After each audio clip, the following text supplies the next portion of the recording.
5 seconds. Start.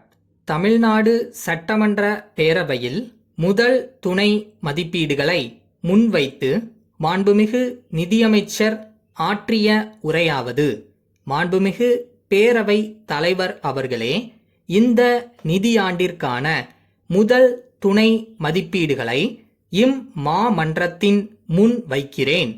துணை மானிய கோரிக்கைகளை விளக்கிக் கூறும் விரிவான அறிக்கை ஒன்றும் வைக்கப்பட்டுள்ளது என்பதை தெரிவித்துக் கொள்ள விரும்புகிறேன்.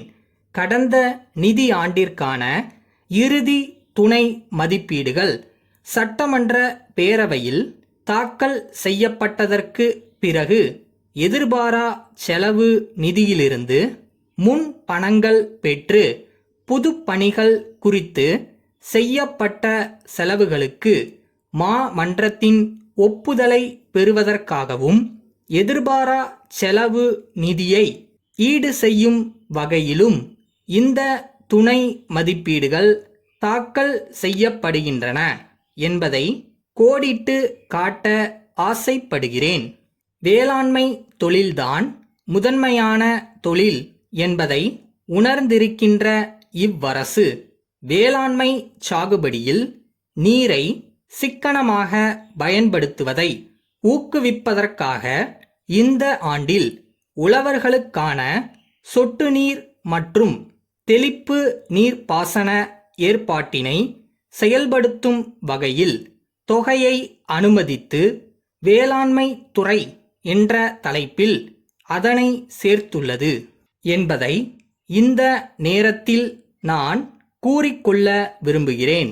அடுத்ததாக, விவசாய குடும்பங்களின் வருமானம் வறட்சியின் காரணமாக கடுமையாக பாதிக்கப்பட்டதை கருத்தில் கொண்டு சிறு மற்றும் குறு நில உழவர்கள் அவர்கள் கூட்டுறவு வங்கிகளிலிருந்து பெற்ற பயிர் கடன்கள் மீதான வட்டியை தள்ளுபடி செய்வது தொடர்பாக அரசு உரிய தொகையை அனுமதித்துள்ளது.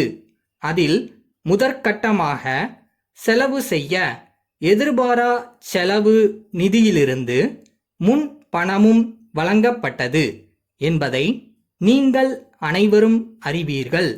அனுமதிக்கப்பட்ட தொகையானது துணை மதிப்பீடுகளில் கூட்டுறவு துறை தலைப்பில் சேர்க்கப்பட்டுள்ளது என்பதை நான் தெரிவிக்க விரும்புகிறேன். பருவ மழை தவறியதனால் ஏற்பட்ட இன்னல்கள் எவை எவை என்பது நாம் அனைவரும் அறிந்ததுதான். என்றாலும் புனல் மின்சக்தி உற்பத்தியும் குறைந்துவிட்டது என்பதையும் இந்த சமயத்தில் தெரிவிக்க கடமைப்பட்டிருக்கிறேன். அதனால் தமிழ்நாடு மின்சார வாரியத்தின் நிதி நிலை மிகவும் மோசமாக பாதிக்கப்பட்டுள்ளது. இது தொடர்பாக மின்சார வாரியத்திற்கு ஆதரவு அளிக்கும் வகையில் போதுமான தொகை எரிசக்தி துறை என்ற தலைப்பில் வழங்கப்பட்டுள்ளது என்பதை சுட்டிக்காட்ட விரும்புகிறேன். அடுத்து, மாண்புமிகு முதலமைச்சர் அவர்கள் விவசாய தொழிலாளர்களில் தகுதியுடைய குடும்பங்களுக்கு மாதம் ஒன்றிற்கு இலவசமாக 30 கிலோகிராம் அரிசி வழங்கும் திட்டத்தை அறிவித்திருந்தார்கள். உணவு பாதுகாப்பு அளிப்பதுதான் இத்திட்டத்தின் நோக்கம்.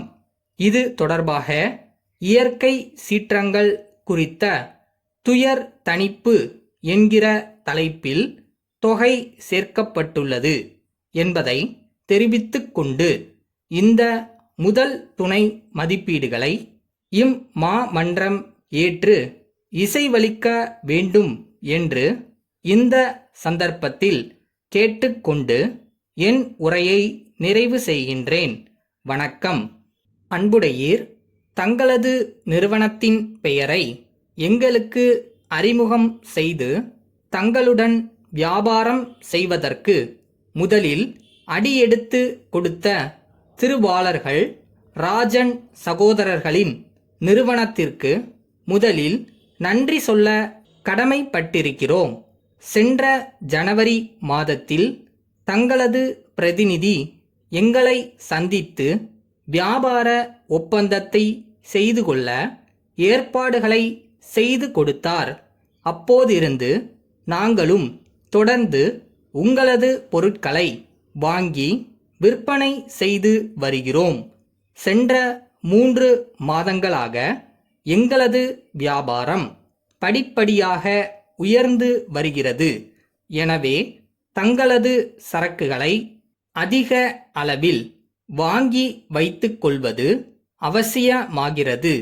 எனவே இது சம்பந்தமாக தாங்கள் அளிக்க இருக்கும் சிறப்பு சலுகைகள், கழிவு மற்றும் வியாபார ஒப்பந்தம் பற்றிய விவரங்களை விரிவாக எங்களுக்கு எழுதி அனுப்புமாறு கேட்டுக்கொள்கிறோம். மேலும் தாங்கள் தயாரித்துள்ள புதிய பொருள்களின் மாதிரிகளையும் அதற்கான விலையையும் குறிப்பிட்டு எழுதுமாறும் கேட்டுக்கொள்கிறோம்.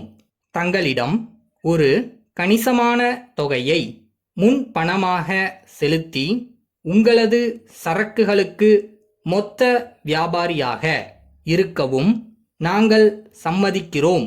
தங்கள் பதிலை எதிர்பார்க்கும். தங்கள் நம்பிக்கையுள்ள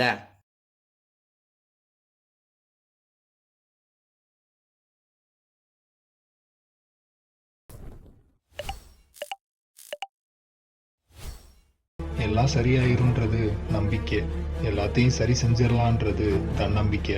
நமக்கு தான் ரெண்டுமே இருக்கே, அப்புறம் என்ன கவலை?